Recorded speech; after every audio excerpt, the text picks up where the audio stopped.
I wanted a very big land, a very good surrounding with very nice landscaping, a small playing area, a very small library, a computer lab, a science lab, with good teachers.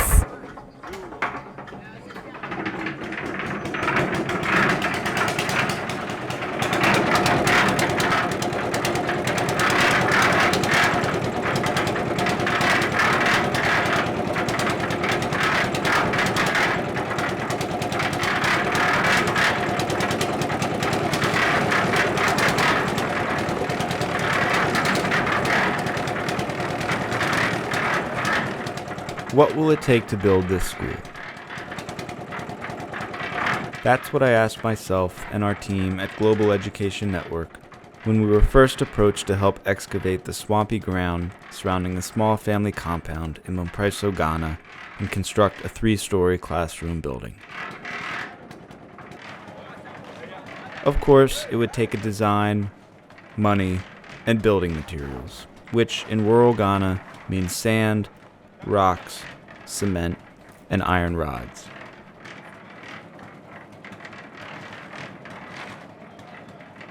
But more importantly, it would take a leader with a clear vision and the gift of authority.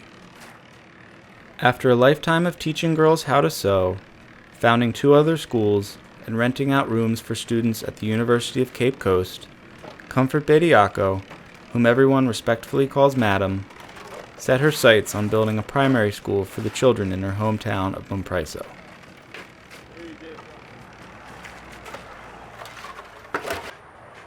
Comfort has a sense of envisioning things that do not yet exist. You feel as though she could build a school anywhere. She can imagine any type of campus. The buildings, the landscape, the curriculum. She has a strong sense of how children should behave and how their day should unfold. She likes boarding schools because she believes young people should be brought in and connected to the place where they learn. But after they fix, they can still be working up. Right. And From the start of the project, we knew we had a unique partner in Comfort, someone who both shared our vision and challenged it to grow. We came to Mpraeso to strengthen that partnership and to begin work on the 2nd level of the classroom building.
The classroom building will be 3 levels high of stacked concrete cinder blocks, each supported by 32 concrete columns.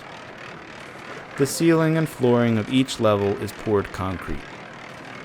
The concrete is mixed on site with stones, sand, cement, and water.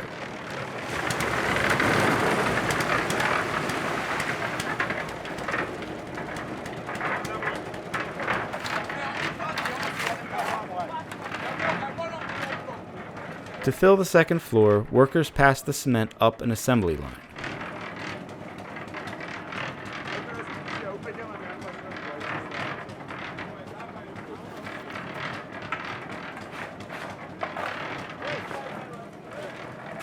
Gilbert, the head mason, ensures the flooring is level.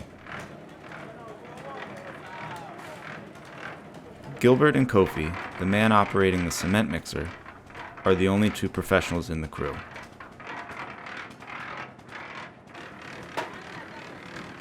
The other men are day laborers who arrive each morning hoping to be selected for work.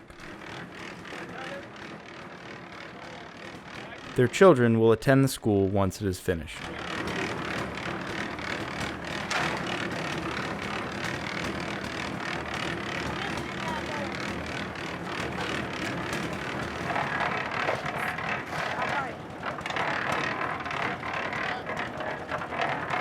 Like many endeavors in Ghana, the new school is a family affair. The campus sits on a plot of land Comfort's father has owned for over 50 years. The land was here before He offered the land to the project and tells us that he wishes he could be a teacher at the school once it is finished. But because he can neither read nor write, he offers to guard the gate and greet the students each day.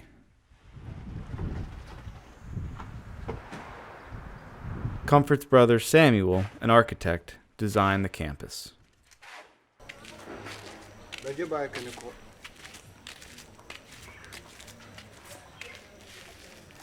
The most expensive materials are the wood and bamboo, which act as the support structure as the concrete dries. We must wait for each level to dry before we can remove the framing, pour the next level, and reuse the wood.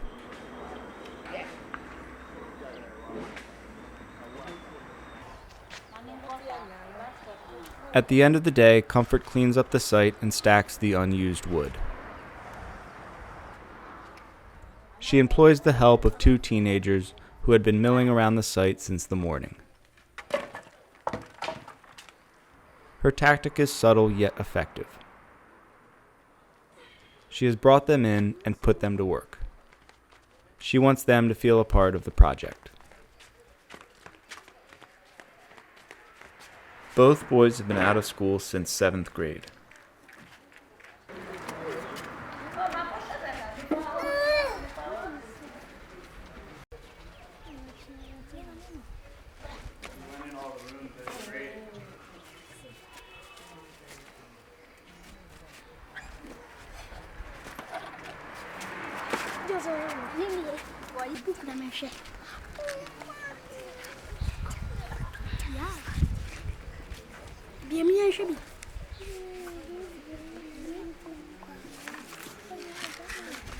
Please come and teach us.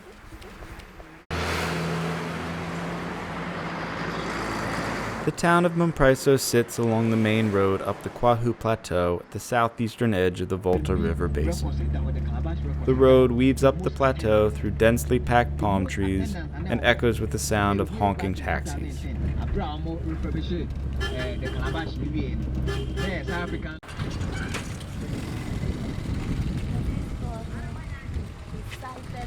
Hills rise in all directions on the plateau, and there are long views of farmland from certain corners of the town. It would be difficult to imagine a more beautiful setting for a school. Comfort knows Mpraeso well. She understands the need for her project here. Men don't have enough job here. It's only for the women. The major work here is the making of pots. So if you are a girl here, a woman here, and you don't even have any school, at least you can do the pots. But the pot costs just something little. Just 2 cedis for a pot that you work on for about 2 weeks or 3 weeks. So the money they get is very little. And their husbands too don't do it. So if your husband is not a driver or a farmer, and it means the children, they can't go to school as well. Though I'm from Mpraeso, but we didn't stay here. We stayed in Accra. And my mom was a businesswoman. And because she was having plenty kids, and I was the first girl, in Ghana, girls help in the home. So even some people who were not lucky, the girls have to drop out of school for the boys to go. But my parents, they didn't do that. So I had the chance to go to school. Just after my secondary school, I did very well. But because I was having the urge to take care of kids, I entered into marriage. I married and I gave birth to 2 kids. But I saw that still the interest to take care of kids was there, and the marriage was not helping me. And because I married a man whose education wasn't so high, he told my parents if he had wanted to marry a teacher, he would have married a teacher. So if I'm now going to be a teacher, then he can't. So my parents opted for a divorce and we separated.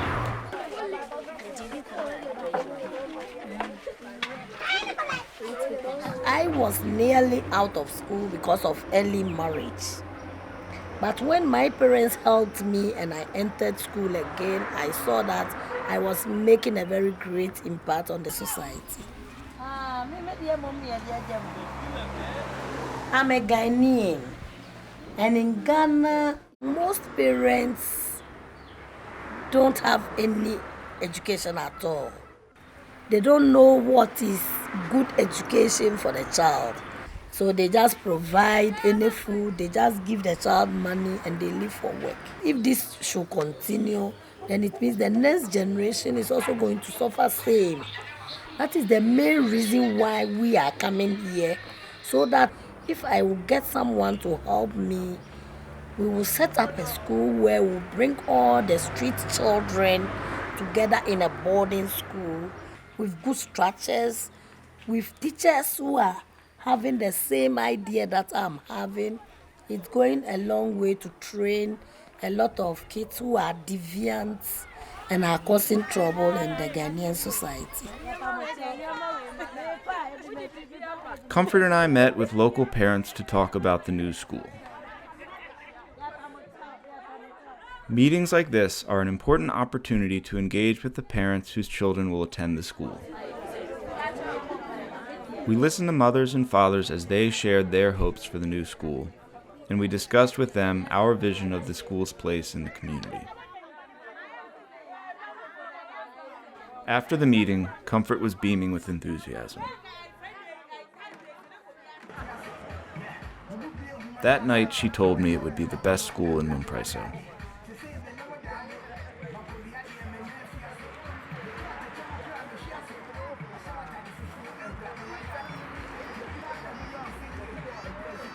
Comfort realizes that to fulfill her vision, she needs to address the challenges in the community. She took us to a well at another school in Mpraeso. Water is abundant in the area, but it is difficult to access clean drinking water, and very few primary schools have plumbing and filtration. Oh, it's deep, but now a lot of mud and runoff water have entered. Okay. And because of this tree, always there is water in it. But now, a lot of tadpoles in it. Right. Do they drink this? They do. they just wash? They drink. Yeah. Because we can't buy sachet water for everybody. Mm-hmm. So we fetch it and they drink.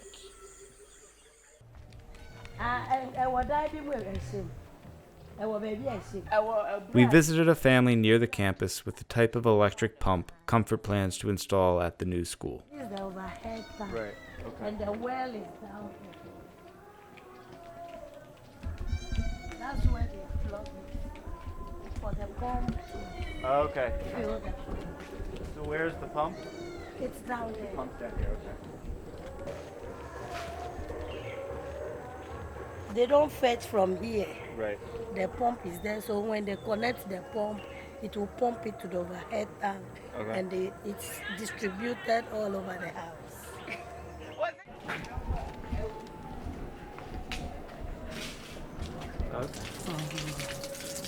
Very clean. Mm-hmm.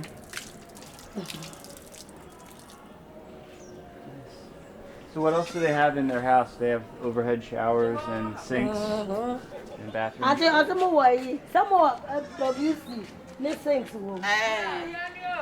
They have connected it into the rooms. Okay. So we have water, yes. It's great. Yeah, Pompey because. So that who won't go, okay?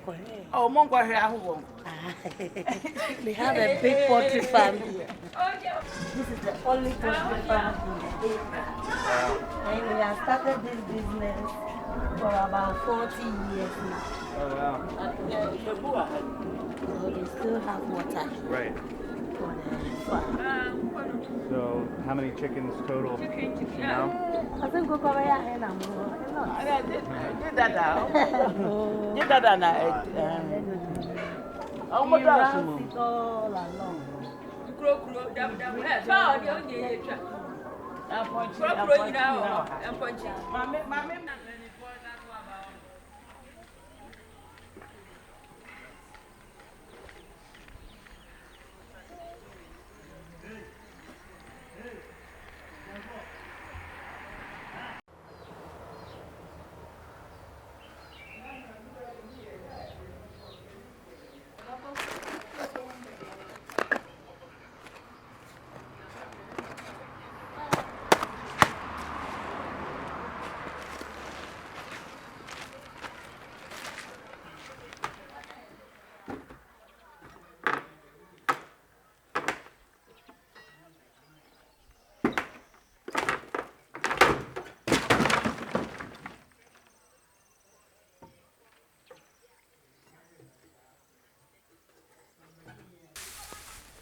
Much of the campus was overgrown and would be unsuitable for the students' recess.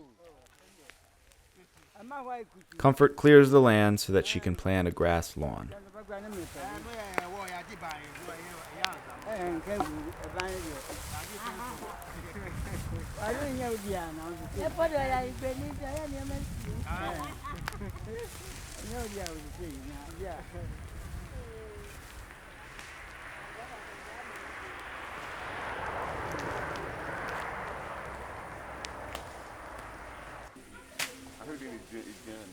A small stream of water trickles and puddles along the northern edge of the campus.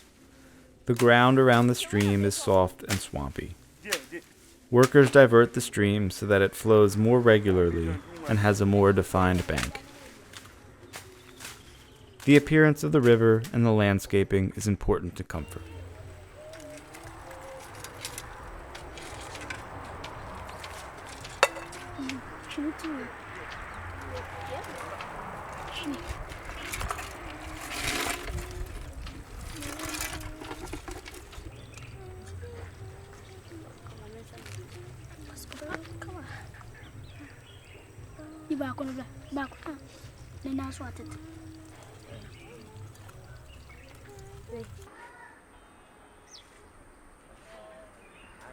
After the floor of the second level is dried, we begin to work on putting in the columns for the next level.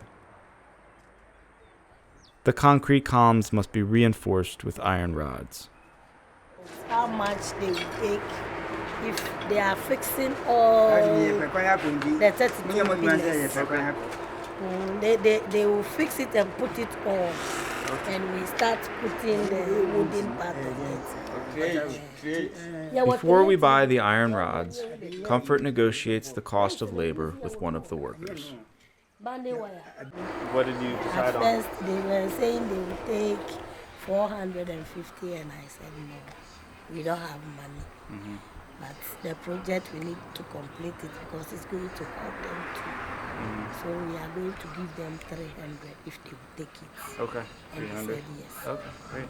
And that's to, what is that to finish all the iron rods? No, just fixing the iron rods. Right. Because the next one is for carpenters.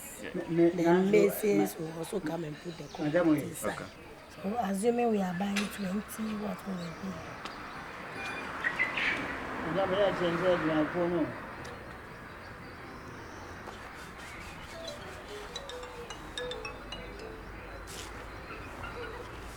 So we can buy 20 for 740. And that gives you so we left with 260. 160. 160 rather. Yeah. So the 160 We use part for transportation and we give them part payment for the reflection. And then next week, and when I get back, we can send more? Okay. So that they come and complete the rest. Okay.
Comfort and the architect have big plans for the school.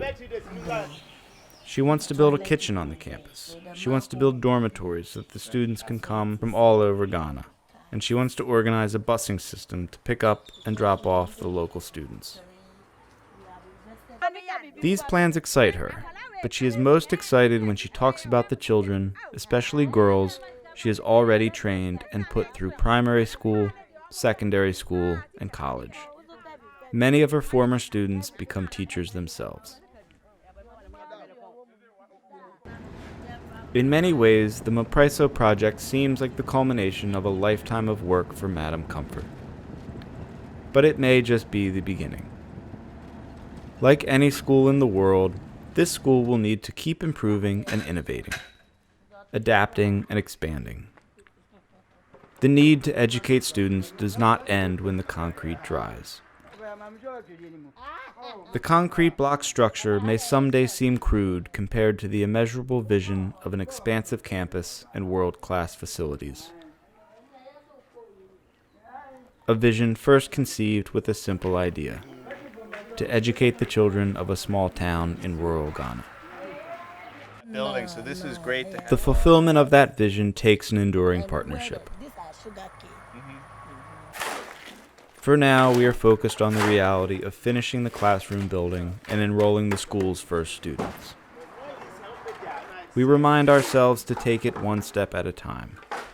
But it's difficult not to imagine how this small plot of land will soon transform the community and educate young Ghanaians for generations to come.